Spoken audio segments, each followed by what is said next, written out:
Now we're at the rear of the trailer. First thing you'll notice about the trailer is the rear underride guard. These were added so that cars do not slide underneath the trailer in an accident situation. This is a swing door trailer. These doors are made of a composite material. When opening the door, it's important to check to make sure that you have a watertight seal, as trailers travel through all kinds of different road conditions.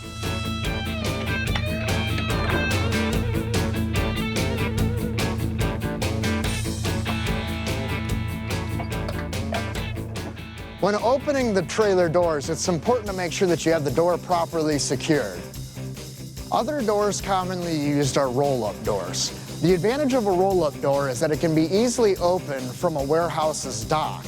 However, with the roll-up door, you lose 2 to 3 inches of height at the top, so the best door type for you will depend on the application.